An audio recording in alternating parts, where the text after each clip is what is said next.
ಮಾಡಬೇಕು. ರಾಮೇಶ್ವರ ಇದು ಲಿಂಗ ಅಲ್ಲ, ಲಿಂಗ ರೂಪದಲ್ಲಿ ಇರತಕ್ಕಂತಹ ಸಾಕ್ಷಾತ್ ಭಗವಂತನೇ.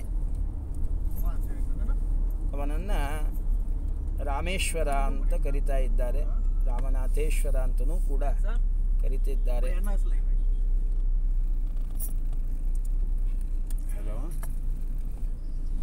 ಹೇಳಿ. ಹೇಳಿ. ಹೌದೌದು, ಹೇಳಿ. ಹೇಳಿ ಹೊರಟಿದ್ದೀವಿ ನಾವು. ಓಕೆ, ಗಾಡಿ ಓಕೆ. ಅವರು ಲೋಕನಾಥನ ಹತ್ರ ಮಾತಾಡಿದ್ದೀನಿ. ನಾಳೆ ಬಂದಮೇಲೆ ನಾನು ನಿಮಗೆ ಫೋನ್ ಮಾಡ್ತೀನಿ. ಎಷ್ಟು ಕೊಡಬೇಕು? 4 okay okay okay okay okay okay. Mukunda ಭಕ್ತಿ ಗುರುಭಕ್ತಿ ಜಾಯೇ. ಭಗವಂತನಲ್ಲಿ ಭಕ್ತಿ ಬರಬೇಕಾದರೆ ಅದು ಗುರುಗಳ ಭಕ್ತಿಯಿಂದ ಹುಟ್ಟತಕ್ಕಂಥದ್ದು. ಗುರುಗಳಲ್ಲಿ ನಿರಂತರವಾಗಿ ಭಕ್ತಿಯನ್ನು ಮಾಡ್ತಾ ಇದ್ದರೆ, ವಿಶ್ವಾಸವನ್ನು ಮಾಡ್ತಾ ಇದ್ದರೆ, ಆ ಗುರುಗಳ ಅನುಗ್ರಹದಿಂದ ಭಗವಂತನಲ್ಲಿ ಭಕ್ತಿ ಶ್ರದ್ಧಾದಿಗಳು ನಮಗೆ ಬರ್ತದೆ. ಗುರುಗಳಲ್ಲಿ ಭಕ್ತಿಯನ್ನು ಮಾಡಬೇಕಾದರೆ ಹೇಗೆ ಮಾಡಬೇಕು? ಮಹಾತ್ಮ್ಯ ಜ್ಞಾನವನ್ನು ಮಾಡಿಕೊಂಡು ಗುರುಗಳ ಮಹಿಮೆಯನ್ನು ತಿಳಿಯೋಣದರಿಂದ ಆ ಗುರುಗಳಲ್ಲಿ ವಿಶೇಷವಾದ ಭಕ್ತಿಯನ್ನು ಮಾಡೋದಕ್ಕೆ ಸಾಧ್ಯ. ಹೀಗಾಗಿ ಆ ಗುರುಗಳ ಮಹತ್ವವನ್ನು ತಿಳಿಸಿಕೊಡ್ತಕ್ಕಂತಹ ಸತ್ಯಪ್ರಿಯಾಷ್ಟಕ, ಸತ್ಯಪ್ರಿಯ ತೀರ್ಥ ಗುರುಗಳ ಅಷ್ಟಕ 8 ಶ್ಲೋಕಗಳಿಂದ ಕೂಡಿರತಕ್ಕಂತಹ ಒಂದು ಸ್ತೋತ್ರ. ಅದನ್ನು ವಂದೇ ಸತ್ಯಪ್ರಿಯ ಗುರುಂ ವಂದಾರು ಸುರಸತ್ತಮಂ ವೃಂದಾವನೇ ಸಮಾಸೀನಂ ಮಂದಸ್ಮಿತ ಶುಭಾನನಂ. ಸತ್ಯಪ್ರಿಯ ತೀರ್ಥರೆಂಬ ಗುರುಗಳನ್ನು ನಾನು ನಮಸ್ಕಾರವನ್ನು ಮಾಡ್ತೀನಿ. ಆ ಗುರುಗಳು ಹೇಗಿದ್ದಾರಪ್ಪ ಅಂತಂದರೆ ಕಲ್ಪವೃಕ್ಷದಂತೆ ಇದ್ದಾರೆ.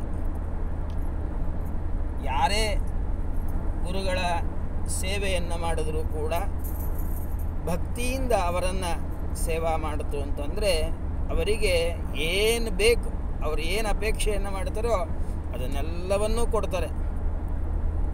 ಅವರು ಮುಖ್ಯವಾಗಿ ಕೊಡಬೇಕಾದದ್ದು ಜ್ಞಾನ, ಭಕ್ತಿ, ವೈರಾಗ್ಯಾದಿಗಳು.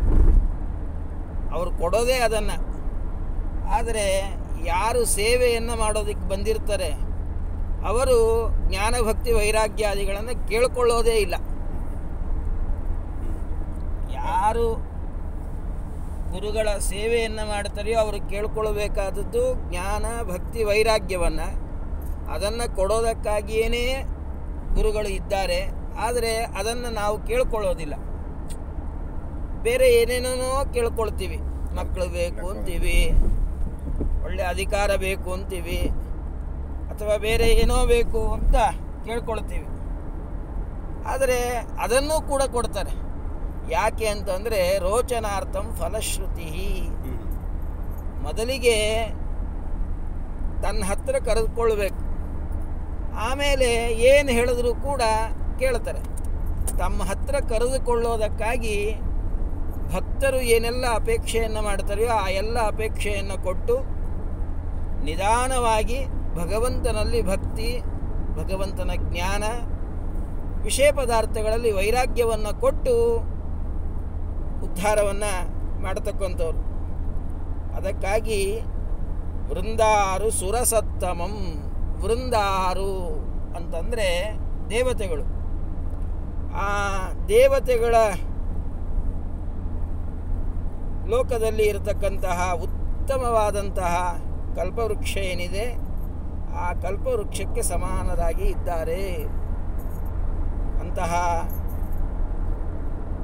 ಸತ್ಯಪ್ರಿಯ ತೀರ್ಥರು ವೃಂದಾವನದಲ್ಲಿ ಸ್ಥಿತರಾಗಿದ್ದಾರೆ. ಗುರುಗಳು, ದೇವರು ನಮ್ಮನ್ನು ನೋಡಬೇಕು. ನಾವು ಎಷ್ಟು ಬಾರಿ ಗುರುಗಳನ್ನು ನೋಡಿದ್ರೂ ಕೂಡ, ವೃಂದಾವನವನ್ನು ನೋಡಿದ್ರೂ ಕೂಡ ಉಪಯೋಗ ಇಲ್ಲ. ನಾವು ವೃಂದಾವನದ ದರ್ಶನವನ್ನು ಮಾಡ್ತೀವಿ. ಯಾಕೆ ವೃಂದಾವನದ ದರ್ಶನವನ್ನು ಮಾಡೋದು ಅಂತಂದರೆ, ಆ ವೃಂದಾವನದಲ್ಲಿ ಇರತಕ್ಕಂತಹ ಗುರುಗಳು ನಮ್ಮನ್ನು ಒಮ್ಮೆ ನೋಡಲಿ ಅಂತ. ಹೇಗೆ ನೋಡಬೇಕು, ಹೇಗೆ ನೋಡ್ತಾ ಇದ್ದಾರೆ ಅಂತಂದರೆ, ಅನುಗ್ರಹಪೂರ್ವಕವಾದ ದೃಷ್ಟಿಯಿಂದ ನಮ್ಮನ್ನು ನೋಡ್ತಾ ಇದ್ದಾರಂತೆ. ನಾವು ಗುರುಗಳಿಗೆ ಏನಾದರೂ ಅಪಚಾರವನ್ನು ಮಾಡಿ, ಸಿಟ್ಟು ತರಿಸಿ, ಅವರ ಕೃಪಾ ಕಟಾಕ್ಷಕ್ಕೆ ಪಾತ್ರರಾಗೋದಕ್ಕಿಂತಲೂ ಕೂಡ ಅವರ ಅವಗ್ರಹಕ್ಕೆ ಪಾತ್ರರಾಗಿ ಬಿಟ್ಟಿತು ಅಂತಂದರೆ ಏನೂ ಉಪಯೋಗ ಇಲ್ಲ. ಹರೋವೃಷ್ಟೇ ಗುರುಸ್ತ್ರಾತ ಗುರೋವೃಷ್ಟೇ ನ ಕಶ್ಚನ. ದೇವರೇನಾದರೂ ನಮ್ಮ ಮೇಲೆ ಕೋಪ ಮಾಡಿಕೊಂಡ್ರೂ ಕೂಡ ಗುರುಗಳು ನಮ್ಮ ಬಗ್ಗೆ ದೇವರ ಮುಂದೆ ಪ್ರಾರ್ಥನೆಯನ್ನು ಮಾಡಿ ದೇವರ ಕೋಪವನ್ನು ಕಡಿಮೆ ಮಾಡಬಹುದು. ದೇವರ ಕೋಪನೇ ಇಲ್ಲ, ಆದರೂ ಕೂಡ ಆ ರೀತಿಯಾಗಿ ಭಗವಂತ ಮಾಡಿದಾಗ ಗುರುಗಳು ಸಮಾಧಾನವನ್ನು ಮಾಡಬಹುದು. ಆದರೆ ಗುರುಗಳೇ ಕೋಪವನ್ನು ಮಾಡಿಕೊಂಡ್ಬಿಡುತ್ತು ಅಂತಂದರೆ ದೇವರು ಕೂಡ ಏನೂ ಮಾಡೋದಿಲ್ಲ. ಅದಕ್ಕಾಗಿಯೇ ಅಂಬರೀಷ ಮಹಾರಾಜನ ಕೋಪಕ್ಕೆ ತುತ್ತಾದಂತಹ ದೂರ್ವಾಸರು ಭಗವಂತನ ಹತ್ರ ಹೋದಾಗ, ನೀನು ರಕ್ಷಣೆ ಮಾಡಬೇಕು ಸ್ವಾಮಿ ಅಂತಂದಾಗ ದೇವರು ಹೇಳ್ತಾನೆ, ಅಹಂ ಭಕ್ತ ಪರಾಧೀನಃ ಹ್ಯಸ್ವತಂತ್ರ ಮಿವದ್ವಿಜ. ನೋಡಪ್ಪ, ನನಗೇನಾದ್ರು ಕೋಪ ಬಂತು ಅಂದರೆ ನನ್ನ ಸಮಾಧಾನ ಮಾಡೋದಕ್ಕೆ ನನ್ನ ಭಕ್ತರಿದ್ದಾರೆ. ಆದರೆ ನನ್ನ ಭಕ್ತರಿಗೆ ಕೋಪ ಬಂತು ಅಂದರೆ ನಾನೂ ಕೂಡ ಸಮಾಧಾನ ಮಾಡೋಕ್ಕಾಗೋದಿಲ್ಲ. ನಾನು ಅಸ್ವತಂತ್ರನಂತೆ. ಅಸ್ವತಂತ್ರ ಅಲ್ಲ, ಅಸ್ವತಂತ್ರಮಿವ ಅಂತ ಹೇಳ್ತಾನೆ. ಅದಕ್ಕಾಗಿ ನೀನು ಅಲ್ಲೇ ಹೋಗು, ಅವನ್ನೇ ಪ್ರಾರ್ಥನೆ ಮಾಡು. ಅವನೇನಾದರೂ ಕೂಡ ನಿನಗೆ ಒಳ್ಳೆಯದು ಮಾಡ್ತು ಅಂದರೆ ಒಳ್ಳೆಯದಾಗ್ತದೆ. ಹಾಗಿದ್ದ ಹಾಗೆ ಗುರುಗಳು ಯಾವಾಗಲೂ ಕೂಡ ಶಿಷ್ಯರನ್ನು, ಸೇವಕರನ್ನು ಪ್ರೀತಿಯಿಂದ, ಮಂದಹಾಸದಿಂದ ಕೂಡಿದ ಅನುಗ್ರಹದಿಂದ ಅನುಗ್ರಹವನ್ನು ಮಾಡಬೇಕು. ಅದಕ್ಕೋಸ್ಕರ ದೇವರನ್ನು ಪ್ರತಿನಿತ್ಯದಲ್ಲಿ ಪ್ರಾರ್ಥನೆ ಮಾಡೋದು. ಆಯತಾಭ್ಯಾಂ ವಿಶಾಲಾಭ್ಯಾಂ ಶೀತಲಾಭ್ಯಾಂ ಕೃಪಾನಿಧೆ ಕರ್ಣಾಮೃತ ರಸಪೂರ್ಣಾಭ್ಯಾಂ ಲೋಚನಾಭ್ಯಾಂ ವಿಲೋಕಯ. ಕರ್ಣಾಮೃತ ರಸ, ಅದರಿಂದ ಅಂತಹ ಕಣ್ಣುಗಳಿಂದ ನಮ್ಮನ್ನು ನೋಡು ಅಂತ ಹೇಳಿ. ಹಾಗಿದ್ದಾಗೆ ಗುರುಗಳನ್ನೂ ಕೂಡ ಪ್ರಾರ್ಥನೆಯನ್ನು ಮಾಡಬೇಕಂದ್ರೆ ನಮ್ಮ ಮೇಲೆ ಅನುಗ್ರಹ ದೃಷ್ಟಿಯಿಂದ ನಮ್ಮನ್ನು ನೋಡ್ರಿ. ಅದಕ್ಕಾಗಿ ಅವರು ಯಾವಾಗಲೂ ಕೂಡ ಅನುಗ್ರಹ ದೃಷ್ಟಿಯಿಂದನೇ ಇರ್ತಾರಂತೆ. ಮಂದಸ್ಮಿತ ಶುಭಾನನಂ, ಒಳ್ಳೆ ಮಂದಸ್ಮಿತರಾಗಿ ಯಾವಾಗೂ ನಗುತ್ತಾ ನಗುತ್ತಾನೇ ಇರ್ತಾರೆ, ಅನುಗ್ರಹವನ್ನು ಮಾಡ್ತಾರೆ. ಶ್ರೀ ಸತ್ಯಪೂರ್ಣ ಸಂಭೂತಂ ವ್ಯಾಸದೂತಂ ಬಹುಶ್ರುತಂ ದಾಸ ಚಾತಕ ಜೀಮೂತಂ ಭೂಸುರೇಂದ್ರ ಮಿಹಸ್ಥಿತಂ. ಇವರು ಮುಖ್ಯ ಸತ್ಯಪೂರ್ಣರ ಶಿಷ್ಯರು. ಸತ್ಯಪೂರ್ಣರಲ್ಲಿಯೇ ಎಲ್ಲ ವೇದಾಂತಗಳನ್ನು, ನ್ಯಾಯ, ಮೀಮಾಂಸಾ, ವ್ಯಾಕರಣ ಎಲ್ಲವನ್ನೂ ಕೂಡ ಸತ್ಯಪೂರ್ಣರಲ್ಲೇ ಅಧ್ಯಯನವನ್ನು ಮಾಡಿದವರು. ಸತ್ಯಪೂರ್ಣರಿಂದಲೇ ಆಶ್ರಮವೂ ಆಗಿದೆ ಅವರಿಗೆ. ವ್ಯಾಸದೂತಂ, ವೇದವ್ಯಾಸದೇವರ ದೂತರು. ಬಹುಶ್ರುತಂ, ಚೆನ್ನಾಗಿ ಎಲ್ಲವನ್ನೂ ಕೂಡ ಅಧ್ಯಯನ ಮಾಡಿದವರು. ಯಾವುದೋ ಒಂದು ವೇದಾಂತವನ್ನು ಸ್ವಲ್ಪ ಅಧ್ಯಯನ ಮಾಡಿದ್ರು, ವ್ಯಾಕರಣವನ್ನು ಸ್ವಲ್ಪ ಅಧ್ಯಯನ ಮಾಡಿದ್ರು ಅಂತಲ್ಲ, ಎಲ್ಲದರಲ್ಲಿಯೂ ಕೂಡ ತಲಸ್ಪರ್ಶಿಯಾದಂತಹ ಪಾಂಡಿತ್ಯ.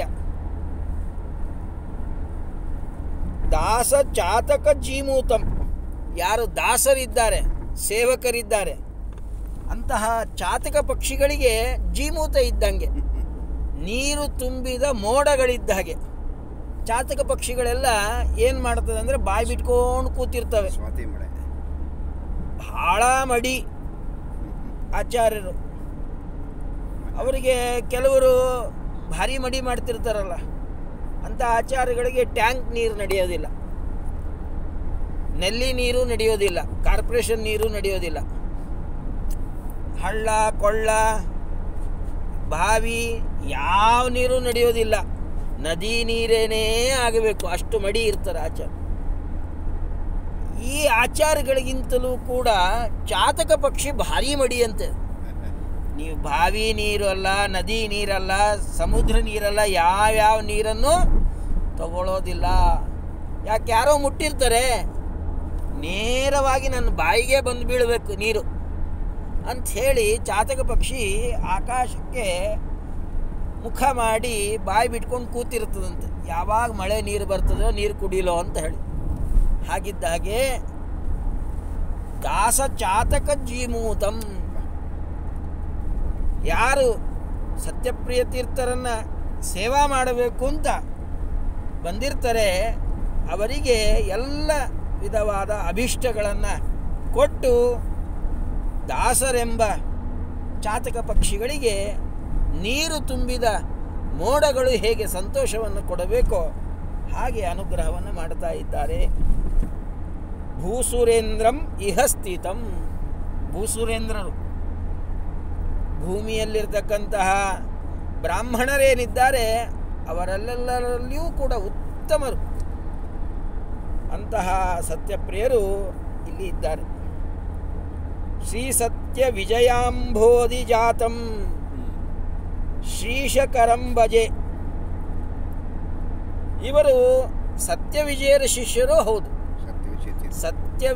ಸತ್ಯಪೂರ್ಣರು, ಅವರಲ್ಲಿ ಸತ್ಯವಿಜಯರು ಅಧ್ಯಯನ ಮಾಡಿದ್ದಾರೆ, ಸತ್ಯಪ್ರಿಯರು ಅಧ್ಯಯನವನ್ನು ಮಾಡಿದ್ದಾರೆ. ವಿದ್ಯಾಗುರುಗಳು, ಆಶ್ರಮ ಗುರುಗಳು ಈ ಎರಡೂ ಕೂಡ ಸತ್ಯವಿಜಯರಿಗೆ ಸತ್ಯಪ್ರಿಯರಿಗೆ ಒಬ್ಬರೇ. ಆದರೆ ಸತ್ಯಪೂರ್ಣರು ಸತ್ಯವಿಜಯರಿಗೆ ಮೊದಲಿಗೆ ಆಶ್ರಮವನ್ನು ಕೊಟ್ಟು ಅವರಿಗೆ ಸಂಸ್ಥಾನವನ್ನು ಕೊಟ್ಟಿದ್ದಾರೆ. ಸತ್ಯಪ್ರಿಯರಿಗಿಂತಲೂ ಸತ್ಯವಿಜಯರು ಹಿರಿಯರು. ಹೀಗಾಗಿ ಪೀಠಕ್ಕೆ ಮೊದಲಿಗೆ ಬಂದರು. ಆಮೇಲೆ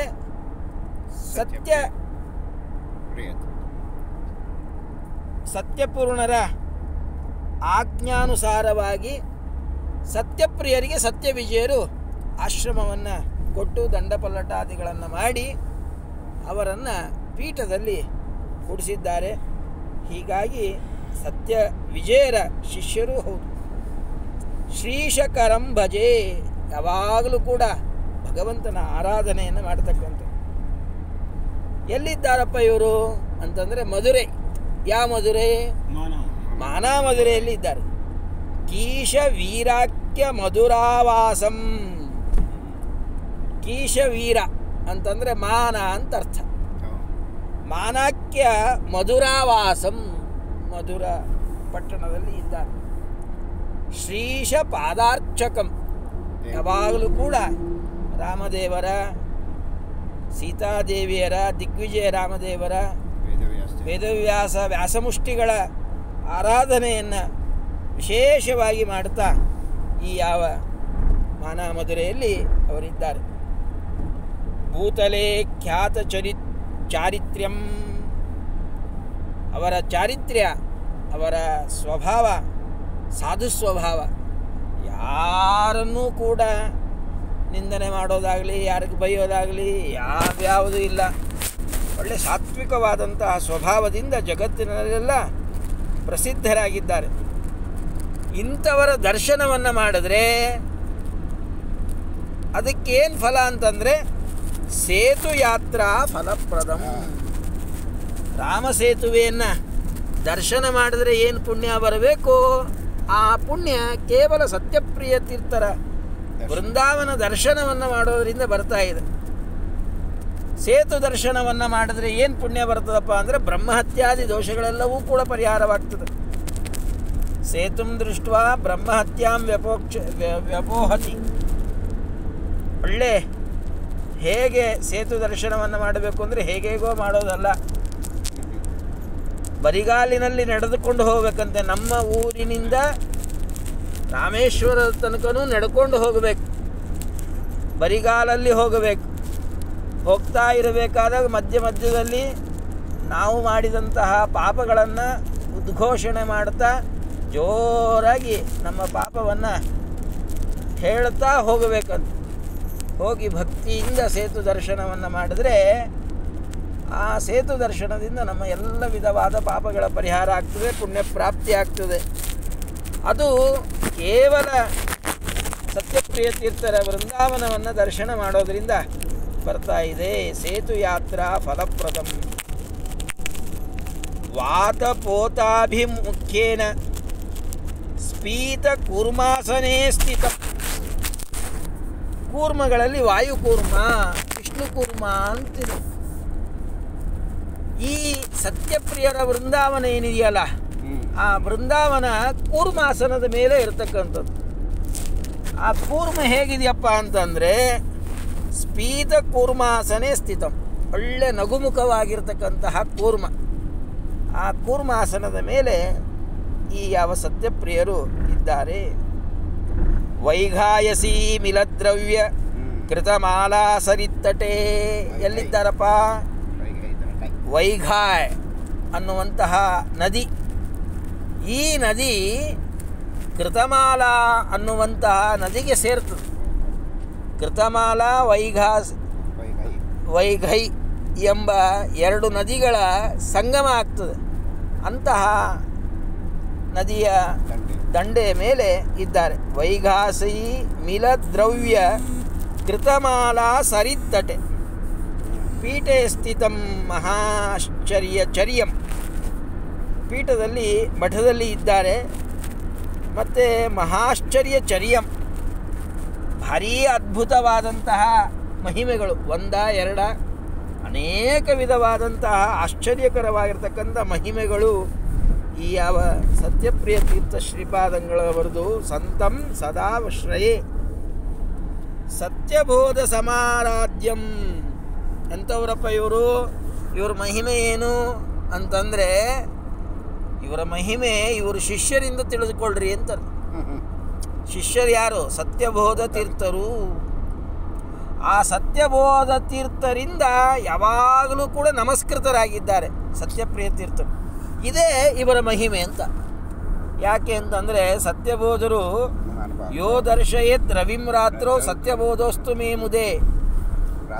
ರಾತ್ರಿ ಕಾಲದಲ್ಲಿ ಸೂರ್ಯನನ್ನು ತೋರಿಸಿದ್ರಂತೆ. ಯಾಕೆ ತೋರಿಸಿದ್ರು, ಏನಾಯಿತು ಅಂತಂದರೆ ಎಲ್ಲ ಕಾಲಕ್ಕೂ ಕೂಡ ದುಷ್ಟರು ಇದ್ದೇ ಇದ್ದಾರೆ. ದುಷ್ಟರು ಇಲ್ಲದೆ ಇರೋ ಕಾಲನೇ ಇಲ್ಲ. ಸತ್ಯಬೋಧರಿಗೆ ವಿಷಪ್ರಾಶನವನ್ನು ಮಾಡಿಸಿ ಅವರನ್ನು ಕೊಲ್ಲಬೇಕು ಅಂತ ಪ್ರಯತ್ನವನ್ನು ಮಾಡಿದ್ದಾರೆ.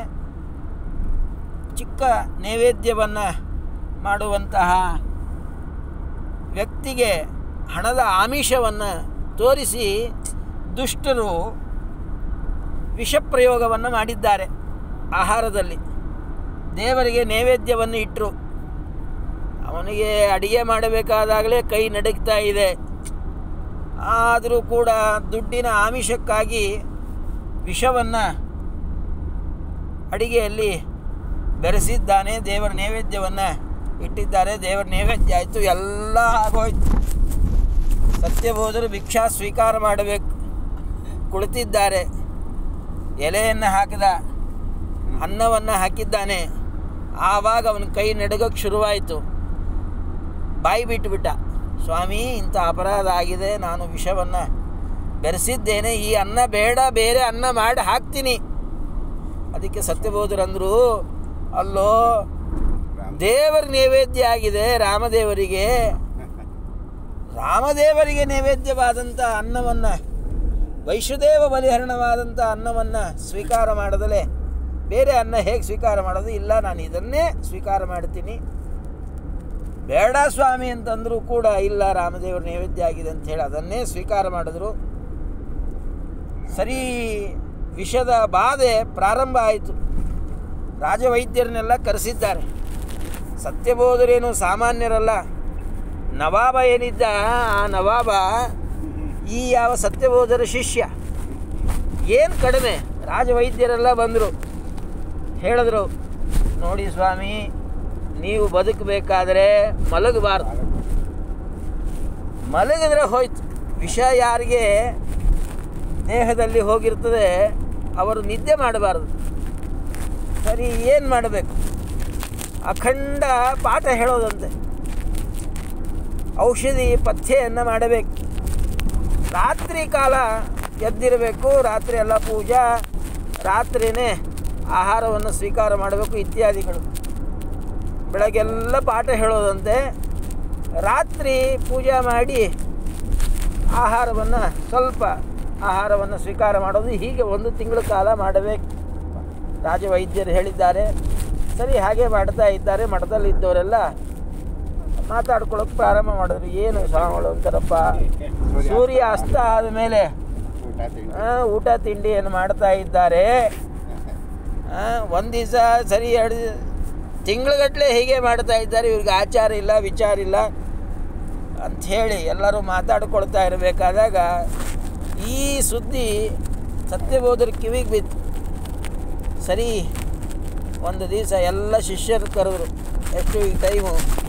ರಾತ್ರಿ 12 ಗಂಟೆ. ತೀರ್ಥ ತಗೋಬೇಕು. ತೀರ್ಥ ಪ್ರಾಶನವನ್ನು ಮಾಡಿದ್ದಾರೆ. ಭಿಕ್ಷಾ ಸ್ವೀಕಾರ ಮಾಡಬೇಕು. ಕೈಯಲ್ಲಿ ತೀರ್ಥ ಹಾಕ್ಕೊಂಡಿದ್ದಾರೆ. ಎಲ್ಲರೂ ಹೊರಗೆ ಹೋಗಿ ನೋಡ್ಕೊಂಬರ್ರಿ ಅಂತ ಕಳಿಸಿದ್ರು ಶಿಷ್ಯರನ್ನೆಲ್ಲ. ಹೊರಗೆ ಹೋದರೆ ಭಾರೀ ಪ್ರಕಾಶ, ಭಾರೀ ಸೂರ್ಯ. ದಿವಸ ಎಷ್ಟು ಸೂರ್ಯನ ಪ್ರಕಾಶನೋ ಅದಕ್ಕಿಂತ ದುಪ್ಪಟ್ಟು ಪ್ರಕಾಶ, ಸೂರ್ಯ ಬೆಳಕು ಕಣ್ಣು ಕುಗ್ತಾ ಇದೆ. ನೋಡಿ ಬಂದರು. ಎಲ್ಲರಿಗೂ ಆಶ್ಚರ್ಯ ಆಗಿದೆ. ಅದ್ಭುತವಾಗಿ ತಮ್ಮ ಮಹಿಮೆಯನ್ನು ಸತ್ಯಬೋಧರು ತೋರಿಸಿದ್ದಾರೆ. ಯೋ ದರ್ಶಯತ್ ರವಿಂ ರಾತ್ರೋ ಸತ್ಯಬೋಧೋಸ್ತು ಮೇ ಮುದೇ. ಅಂತಹ ಸತ್ಯಬೋಧರು ಪರಮ ಅದ್ಭುತ ಆಶ್ಚರ್ಯವನ್ನು ರಚನೆ ಮಾಡಿರ್ತಕ್ಕಂಥ. ಅಷ್ಟೇ ಅಲ್ಲ, ಸತ್ಯಬೋಧರಿಗೆ 4 ಜನ ಶಿಷ್ಯರು. ಅದರಲ್ಲಿ ಸತ್ಯ ಸಂದರು, ಸತ್ಯ ಧರ್ಮರು, ಸತ್ಯ ಸಂತುಷ್ಟರು, ಸತ್ಯ ಸಂಕಲ್ಪರು. ಹೀಗೆ 4 ಜನ ಶಿಷ್ಯರು. ಎಂತೆಂಥ ಮಹಾನುಭಾವರು. ಸತ್ಯಧರ್ಮರಂತೂ ಅದ್ಭುತವಾಗಿರತಕ್ಕಂತಹ ಶ್ರೀಮದ್ ಭಾಗವತಕ್ಕೆ ವ್ಯಾಖ್ಯಾನವನ್ನು ಮಾಡಿದ್ದಾರೆ. ಇಂತಹ ಅದ್ಭುತವನ್ನು ಮಾಡಿರ್ತಕ್ಕಂಥ ಸತ್ಯಬೋಧರು ಸತ್ಯಪ್ರಿಯರ ಶಿಷ್ಯರು. ಸತ್ಯಪ್ರಿಯರ ಅಂತರ್ಯಾಮಿಯಾದ ಭಗವಂತನ ಆರಾಧನೆಯನ್ನು ಮಾಡ್ತಕ್ಕಂಥವರು. ಅವರು ಯಾವಾಗಲೂ ಕೂಡ ಸತ್ಯಬೋಧರಿಗೆ ನಮಸ್ಕಾರಾದಿಗಳನ್ನು ಮಾಡ್ತಾ ಇದ್ದಾರೆ ಅಂದ ಮೇಲೆ, ಸತ್ಯಪ್ರಿಯರಿಗೆ ಮಾಡ್ತಾ ಇದ್ದಾರೆ ಅಂದಮೇಲೆ ಸತ್ಯಪ್ರಿಯರ ಮಹಿಮೆ ಇನ್ನೆಂತಹದ್ದು. ಸತ್ಯಬೋಧ ಸಮಾರಾಧ್ಯಂ ಮತ್ತ ಮಾಯಾ ಪ್ರಮಾಥಿನಂ.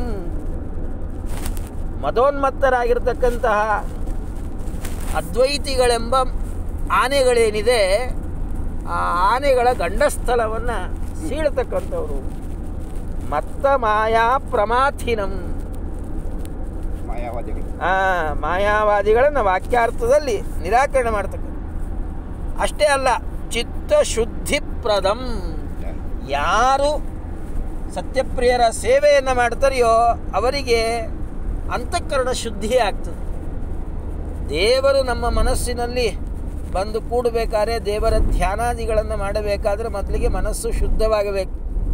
ಆ ಮನಸ್ಸು ಶುದ್ಧವಾಗಬೇಕಾದರೆ ಕಾಮ, ಕ್ರೋಧ, ಲೋಭ, ಮೋಹ, ಮದ, ಮತ್ಸರ್ಯಾದಿಗಳೆಲ್ಲವೂ ಮನಸ್ಸಿನಿಂದ ಹೋಗಿ ಮನಸ್ಸು ಶುದ್ಧ ಆಗಬೇಕಾದ್ರೆ ಸತ್ಯಪ್ರಿಯರ ಸೇವೆಯನ್ನು ಮಾಡಬೇಕು.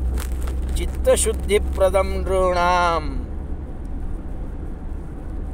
ಯತ್ಯದೀಶಮಹಂ ಭಜೆ. ಯತಿಗಳಿಗೆ ಈಶರು, ಯತಿಶ್ರೇಷ್ಠರಾಗಿರ್ತಕ್ಕಂತಹ ಸತ್ಯಪ್ರಿಯರನ್ನು ನಾನು ಸ್ತೋತ್ರ ಮಾಡ್ತೀನಿ. ಇವರು ಅದ್ಭುತವಾದಂಥ ಮಹಿಮೆಗಳನ್ನು ತೋರಿಸಿದ್ದಾರೆ. ಅದರಲ್ಲಿ ಒಂದು ಮಹಿಮೆಯನ್ನು ಇಲ್ಲಿ ಹೇಳ್ತಾರೆ. ಅಕಾಲ ಮೃತ್ಯುವಿಗೆ ತುತ್ತಾದಂತಹ ವ್ಯಕ್ತಿಗಳನ್ನು ಕೇವಲ ಭಗವಂತನ ಪಾದೋದಕವನ್ನು ಪ್ರೋಕ್ಷಣೆ ಮಾಡೋದರಿಂದ ಬದುಕಿಸಿದ್ದಾರೆ. ವಿಪ್ರಪುತ್ರಂ ಪರೇತಮ್ಯಃ ಕ್ಷಿಪ್ರಂ ಪ್ರಾದಾತ್ ಸ್ವತೇಜಸ ಅಗ್ರಹೀತ್ ರಾಮಭದ್ರಂ ಯೋ ವಿಗ್ರಹಾತ್ ಶುಭ ವಿಗ್ರಹಂ. ರಾಮಚಂದ್ರ ದೇವರ ಆರಾಧನೆಯನ್ನು ಮಾಡಿ, ರಾಮದೇವರ ಪೂಜೆಯನ್ನು ಮಾಡಿ, ಸತ್ತಂತಹ ಬ್ರಾಹ್ಮಣನ ಮಗ ಒಮ್ಮೆ ಒಂದು ಊರಿಗೆ ಹೋಗಿದ್ದಾರೆ ಸತ್ಯಪ್ರಿಯರು. ಒಬ್ಬ ಬ್ರಾಹ್ಮಣನ ಮನೆಯಲ್ಲಿ ಪೂಜಾ, ರಾಮದೇವರ ಪೂಜಾ ನಡೆದಿದೆ. ಇಟ್ಲ ಕಡೆ ಮಗ ಮೃತನಾಗಿ ಬಿಟ್ಟಿದ್ದಾನೆ. ಆ ರಾಮದೇವರ ಗಂಧ, ತುಳಸಿ ಇತ್ಯಾದಿಗಳನ್ನು ಆ ಬ್ರಾಹ್ಮಣನಿಗೆ ಕೊಟ್ಟರೆ ಆ ಬ್ರಾಹ್ಮಣ ಬದುಕಿಬಿಟ್ಟ. ಹೀಗೆ ಅನುಗ್ರಹವನ್ನು ಮಾಡಿದ್ದಾರೆ. ಸತ್ಯಪ್ರಿಯಾಷ್ಟಕಂ ಪುಣ್ಯಂ ನಿತ್ಯಮಂಗಲ ಸಾಧಕಂ.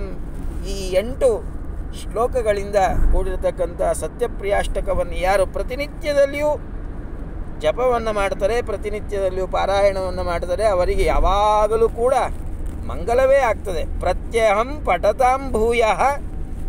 ಯಾರು ಮತ್ತೆ ಮತ್ತೆ ಈ ಸತ್ಯಪ್ರಿಯ ಅಷ್ಟಕವನ್ನು ಪಠನೆ ಮಾಡ್ತಾರೆ ಅವರಿಗೆ ವಿತ್ತ ಸತ್ಪುತ್ರದಾಯಕಂ.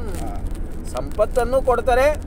ಪುತ್ರ ಸಂಪತ್ತು, ಜ್ಞಾನ ಸಂಪತ್ತು, ಐಹಿಕ, ಪಾರತ್ರಿಕ ಎಲ್ಲ ವಿಧವಾದಂತಹ ಸಂಪತ್ತನ್ನು ಕೊಡ್ತಾರೆ. ವಿಶೇಷವಾಗಿ ಯಾರಿಗೆ ಮಕ್ಕಳಿಲ್ಲ ಅವರಿಗೆ ಇವರ ಸೇವಾದಿಗಳಿಂದ ಒಳ್ಳೆ ಸತ್ಪುತ್ರರಾಗ್ತಾರೆ.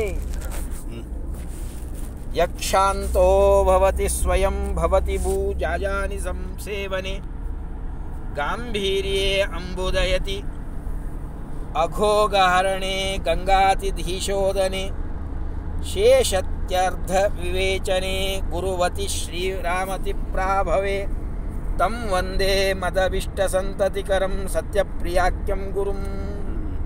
ಸತ್ಯಪ್ರಿಯ ತೀರ್ಥರು ಹೇಗಿದ್ದಾರಪ್ಪ, ಅವರ ಸ್ವಭಾವ ಎಂಥದ್ದು ಅಂತಂದರೆ ಭಾಳ ಸುಂದರವಾಗಿ ವರ್ಣನೆ ಮಾಡ್ತಾರೆ.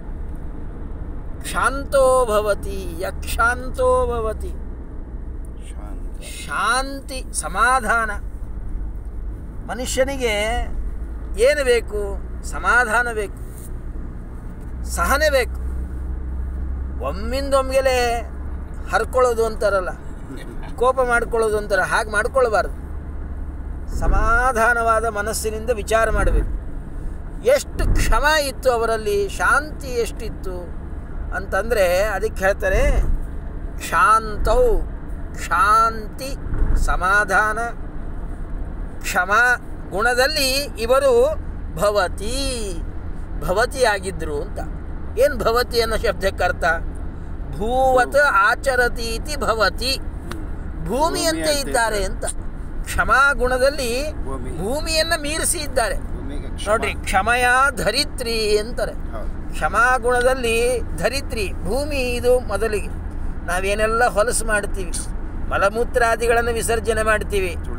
ಸಣ್ಣ ಮಗು ಇದ್ದಾಗ ಮಲಮೂತ್ರಾದಿಗಳನ್ನು ವಿಸರ್ಜನೆ ಮಾಡಿದ್ರೆ ತಾಯಿ ಸ್ವಚ್ಛ ಮಾಡಿ ಎಲ್ಲವನ್ನೂ ಕೂಡ ಮಾಡ್ತಾಳೆ. ಅದೇ ಮಗು ದೊಡ್ಡದಾದ ಮೇಲೆ ಮಲಮೂತ್ರಾದಿಗಳನ್ನು ವಿಸರ್ಜನೆ ಮಾಡಿದರೆ ತಾಯಿ ಸಹಿತ ಅದನ್ನು ಸ್ವಚ್ಛ ಮಾಡೋದಕ್ಕೆ ಹೇಸ್ಕೊಳ್ತಾಳೆ. ಆದರೆ ಭೂತಾಯಿ ಹಾಗಲ್ಲ. ನಾವು ಎಷ್ಟೇ ದೊಡ್ಡವರಾಗಿ ಮಲಮೂತ್ರಾದಿಗಳನ್ನು ವಿಸರ್ಜನೆ ಮಾಡಲಿ, ಉಗುಳ್ಳಿ, ಏನು ಮಾಡಿದ್ರೂ ಕೂಡ ಎಲ್ಲವನ್ನೂ ಸಹನ ಮಾಡಿಕೊಳ್ತಾಳಲ್ಲ. ಅಂದಮೇಲೆ ಭೂತಾಯಿಯ ಕ್ಷಮಾಗುಣ ಇದು ಬಹಳ ದೊಡ್ಡದು.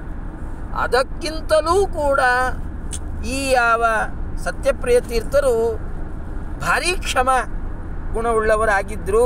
ಕ್ಷಮಾಗುಣದಲ್ಲಿ ಸಾಕ್ಷಾತ್ ಭೂಮಿಯಂತೆ ಇದ್ದಾರೆ. ಯಕ್ಷಾಂತೋ ಭವತಿ ಸ್ವಯಂ ಭವತಿ ಭೂಜಾಜಾನಿ ಸಂಸೇವನೆ. ಭೂಜಾಜಾನಿ ಸಂಸೇವನೆ. ಭೂಜಾ ಅಂದರೆ ಭೂಮಿಯಿಂದ ಹುಟ್ಟಿರ್ತಕ್ಕಂಥವಳು ಯಾರು? ಸೀತಾದೇವಿ. ಆ ಸೀತಾದೇವಿಯೇ ಜಾನಿ. ಜಾನಿ ಅಂದರೆ ಹೆಂಡತಿ.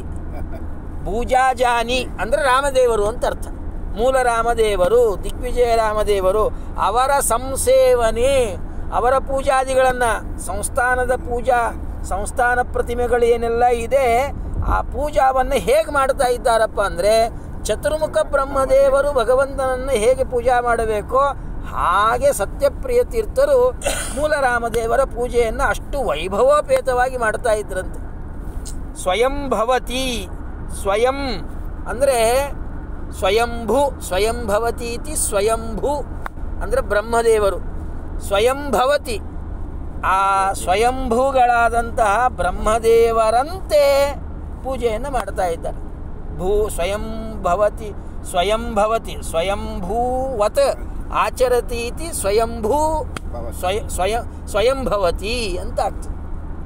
ಗೊತ್ತಾಯ್ತಾ? ಆಮೇಲೆ ಗಾಂಭೀರ್ಯೇ. ಗಾಂಭೀರ್ಯ, ಮನುಷ್ಯ ತಾನು ಎಷ್ಟು ದೊಡ್ಡವನಾಗ್ತಾನೆಯೋ ಅಷ್ಟು ಗಂಭೀರವಾಗಿರಬೇಕು, ಚಲ್ಲಾಗಿ ಆಡಬಾರ್ದು.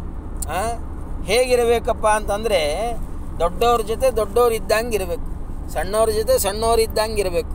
ದೊಡ್ಡವ್ರ ಜೊತೆ ಸಣ್ಣವ್ರ ಥರ ಇರೋದು, ಸಣ್ಣವ್ರ ಜೊತೆ ದೊಡ್ಡವ್ರ ಥರ ಇರೋದು, ಇದು ಎರಡೂ ತಪ್ಪೆ. ಅವರ ಸ್ಥಾನಮಾನಗಳಿಗೆ ಅನುಗುಣವಾಗಿ ಗಂಭೀರವಾಗಿರಬೇಕು. ಆ ಗಾಂಭೀರ್ಯ ಅನ್ನುವಂತಹ ಗುಣದಲ್ಲಿ ಹೇಗಿದ್ದಾರೆ ಅಂದರೆ ಅಂಬುದಯತಿ, ಅಂಬುದಿವತ್ ಆಚರತಿ. ಸಮುದ್ರ ಹೇಗಿರ್ತದೆ, ಚಲ್ಲಾಗಿ ಎಲ್ಲೆಲ್ಲೋ ಹರಿದು ಹೋಗೋದಿಲ್ಲ. ಸಣ್ಣ ಹಳ್ಳ ಕೊಳ್ಳ, ಸಣ್ಣ ಪುಟ್ಟ ನದಿಗಳು ಅಲ್ಲಿ ಇಲ್ಲಿ ಹರಿದು ಹೋಗಿಬಿಡುತ್ತದೆ. ಆದರೆ ಸಮುದ್ರ ಗಂಭೀರವಾಗಿ ತನ್ನ ಸೀಮಾವನ್ನು ಬಿಟ್ಟು ಹೋಗೋದಿಲ್ಲ. ಹೇಗೋ ಹಾಗೆ ಗಾಂಭೀರ್ಯದಲ್ಲಿ ಸಮುದ್ರದಂತೆ ಇದ್ದಾರೆ. ಅಘೋಗಹರಣಿ, ಅಘ ಅಂದರೆ ಪಾಪಗಳು, ಓಘ ಅಂದರೆ ಸಮೂಹ, ಒಂದಲ್ಲ ಎರಡಲ್ಲ, ಅನೇಕ ಪಾಪಗಳು. ಬೆಳಗ್ಗೆಯಿಂದ ರಾತ್ರಿ ತನಕ ವರ್ಷ ಇಡೀ ಎಷ್ಟೆಲ್ಲ ಪಾಪಗಳನ್ನು ಮಾಡಿದ್ದೇವೋ ಅಷ್ಟೆಲ್ಲ ಪಾಪಗಳು ಕೇವಲ ಸತ್ಯಪ್ರಿಯ ತೀರ್ಥರಿಗೆ ಭಕ್ತಿಯಿಂದ ನಮಸ್ಕಾರವನ್ನು ಮಾಡಿದರೆ ಸಾಕು, ಆ ಎಲ್ಲ ಪಾಪಗಳು ಪರಿಹಾರ ಆಗ್ತವೆ. ಪಾಪಗಳನ್ನು ಕಳೆಯೋ ವಿಷಯದಲ್ಲಿ ಹೇಗಿದ್ದಾರಪ್ಪ ಅಂತಂದರೆ ಗಂಗಾತಿ, ಗಂಗಾವತ್ ಆಚರತಿ ಇತಿ ಗಂಗಾತಿ. ಗಂಗೆ ಮಿಂದರೆ ಮಲವು ಹಿಂಗಿತಲ್ಲದೆ. ಮಲ ಅನ್ನೋ ಶಬ್ದಕ್ಕೆ ಪಾಪಗಳು ಅಂತ ಅರ್ಥ. ಹೇಗೆ ಗಂಗಾ ಸ್ನಾನವನ್ನು ಮಾಡೋದರಿಂದ ಎಲ್ಲ ಪಾಪಗಳನ್ನು ಕಳೆದುಕೊಳ್ಳೋದಕ್ಕೆ ಸಾಧ್ಯನೋ ಹಾಗೆ ಸತ್ಯಪ್ರಿಯರ ದರ್ಶನ ಮಾಡಿದ್ರೆ ಸಾಕು. ಆ ದರ್ಶನ ರೂಪವಾದಂತಹ ಸ್ನಾನ ಯಾರು ಮಾಡ್ತಾರೆಯೋ ಅಥವಾ ಅವರ ಸ್ತೋತ್ರಗಳನ್ನು ಯಾರು ಪಠನ ಮಾಡ್ತಾರೆಯೋ ಅವರ ಎಲ್ಲ ವಿಧವಾದ ಪಾಪಗಳು ಪರಿಹಾರವಾಗ್ತದೆ. ಧೀಶೋಧನೆ, ನಮ್ಮ ಬುದ್ಧಿಯನ್ನು ಶುದ್ಧವನ್ನಾಗಿ ಮಾಡಬೇಕು. ಕೆಟ್ಟ ಬುದ್ಧಿ ನಮ್ಮದು. ಒಂದ್ಸಲಿ ದೇವರು ನೋಡ್ತೀವಿ ಮಾಡ್ತೀವಿ ಅಷ್ಟೇ, ಆಮೇಲೆ ಮತ್ತೆ ತಿರುಗಾ ನಮ್ಮ ಕೆಲಸದಲ್ಲಿ ನಾವು ವ್ಯಾಪೃತರಾಗಿ ಬಿಡ್ತೀವಿ. ಈ ಸುಮ್ಮನೆ ಒಂದು ಉದಾಹರಣೆ, ನೀಚ ಉದಾಹರಣೆ. ನಾಯಿಯನ್ನು ಉಪ್ಪರಿಗೆ ಮೇಲೆ ಕೂಡಿಸ್ತು ಅಂತಂದರೆ ಹೇಸಿಗೆ ಕಂಡಿದ ತಕ್ಷಣ ಉಪ್ಪರಿಗೆಯಿಂದ ಜಿಗಿದು ಹೋಗಿಬಿಡ್ತದಂತೆ. ಅದಕ್ಕೆ ನಾನು ಉಪ್ಪರಿಗೆಯಲ್ಲಿ ಕೂತಿದ್ದೇನೆ, ಅಲ್ಲೆಲ್ಲ ಹೋಗಬಾರ್ದು, ತಿನ್ನಬಾರ್ದು, ಮಾಡಬಾರ್ದು ಅಂತ ಗೊತ್ತಾಗೋದಿಲ್ಲ. ಹಾಗಿದ್ದ ಹಾಗೆ ಏನೋ ಸಜ್ಜನರ ಸಹವಾಸ, ಆ ಸಜ್ಜನರ ಸಹವಾಸದಿಂದ ನಾವು ದೇವರು ಬ್ರಾಹ್ಮಣರು ಅಂತ ಇರ್ತೀವಿ. ಯಾವಾಗ ಸಜ್ಜನರ ಸಹವಾಸ ಹೋಗ್ತದೆ ಮತ್ತೆ ತಿರುಗಿ ವಿಷಯ ಪದಾರ್ಥಗಳ ಕಡೆಗೇನೆ ನಮ್ಮ ಮನಸ್ಸು ಹೋಗಿಬಿಡ್ತದೆ. ತಿನ್ನೋದು, ಉಣ್ಣೋದು, ಮಾಡೋದು, ಮತ್ತೆ ತಿರುಗಿ ಕೆಟ್ಟ ಕೆಲಸಗಳನ್ನೇ ಮಾಡೋದರಲ್ಲೇ ಮನುಷ್ಯ ಪ್ರವೃತ್ತನಾಗಿ ಬಿಡ್ತಾನೆ. ಆದರೆ ಈ ಯಾವ ಸತ್ಯಪ್ರಿಯರನ್ನು ದರ್ಶನ ಮಾಡಿದ್ರೆ, ಅವರ ಸ್ತೋತ್ರವನ್ನು ಮಾಡಿದ್ರೆ ನಮ್ಮ ಬುದ್ಧಿ ಮೊದಲಿಗೆ ಶುದ್ಧವಾಗ್ತದೆ. ಆ ಬುದ್ಧಿಯನ್ನು ಶುದ್ಧ ಮಾಡುವ ವಿಷಯದಲ್ಲಿ ಹೇಗಿದ್ದಾರಪ್ಪ ಅಂದರೆ ಶೇಷತಿ, ಶೇಷವತ ಆಚರತಿ ಇತಿ ಶೇಷತಿ. ಶೇಷದೇವರಿದ್ದಂಗಿದ್ದಾರಂತೆ, ಗೊತ್ತಾಯ್ತಾ? ಅರ್ಥ ವಿವೇಚನೆ ಗುರುವತಿ, ಶಾಸ್ತ್ರಾರ್ಥಗಳ ಚಿಂತನೆಯಲ್ಲಿ ಏನಾದರೂ ಕೂಡ ಸುಧಾದಿ ಗ್ರಂಥಗಳ ಪಾಠ ಪ್ರವಚನವನ್ನು ಮಾಡೋ ವಿಷಯದಲ್ಲಿ ಹೇಗಿದ್ದಾರಪ್ಪ ಅಂದರೆ ಗುರುವತಿ, ಗುರುವತ ಆಚರತಿ ಇತಿ ಗುರುವತಿ. ಬೃಹಸ್ಪತ್ಯಾಚಾರ್ಯರಂತೆ ಇದ್ದಾರಂತೆ. ಬೃಹಸ್ಪತ್ಯಾಚಾರ್ಯರು ದೇವತಾ ಗುರುಗಳು, ದೇವತೆಗಳಿಗೆ ಶಾಸ್ತ್ರಜ್ಞಾನವನ್ನು ಮಾಡಿಸಿಕೊಡ್ತಕ್ಕಂಥವ್ರು. ಅಂತಹ ಬೃಹಸ್ಪತ್ಯಾಚಾರ್ಯರಂತೆ ಭಾರೀ ಅಪ್ರತಿಮವಾಗಿರ್ತಕ್ಕಂಥ ಪಾಂಡಿತ್ಯ ಸತ್ಯಪ್ರಿಯ ತೀರ್ಥರದು. ಅಂಥ ಸತ್ಯಪ್ರಿಯ ತೀರ್ಥರು ಬೃಹಸ್ಪತ್ಯಾಚಾರ್ಯರಂತೆ ಇದ್ದಾರೆ.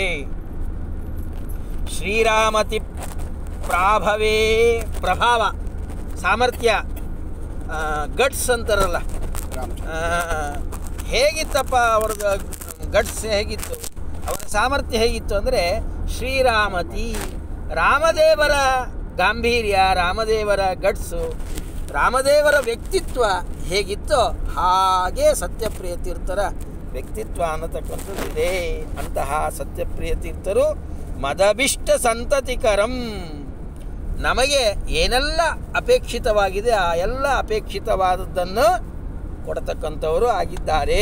ಅಂತಹ ಸತ್ಯಪ್ರಿಯರೆಂಬ ಗುರುಗಳನ್ನು ನಾನು ನಮಸ್ಕಾರವನ್ನು ಮಾಡ್ತೀನಿ ಅಂತ ಹೇಳಿ ಸತ್ಯಪ್ರಿಯಾಷ್ಟಕ 8 ಶ್ಲೋಕಗಳಿಂದ ಕೂಡಿರತಕ್ಕಂತಹ ಸತ್ಯಪ್ರಿಯಾಷ್ಟಕ ಅವರ ಶಿಷ್ಯರು ರಚನೆ ಮಾಡಿರತಕ್ಕಂಥದ್ದು ಯಥಾಮತಿಯಾಗಿ ಅವರ ಸ್ಮರಣೆಯನ್ನು ಮಾಡಿ ನಾವು ಮುಂದೆ ಪ್ರಯಾಣವನ್ನು ಮಾಡೋಣ ಅಂತ ಹೇಳ್ತಾ ಹರೇ ನಮಃ ಶ್ರೀಕೃಷ್ಣಾರ್ಪಣಮಸ್ತು. ಸರ್ವೇಂದ್ರಿಯ ಪ್ರೇರಕೇಣ ಶ್ರೀ ಪ್ರಾಣಪತಿರೀರಿತಃ ಯತವೋಚಮಹಂ ತೇನ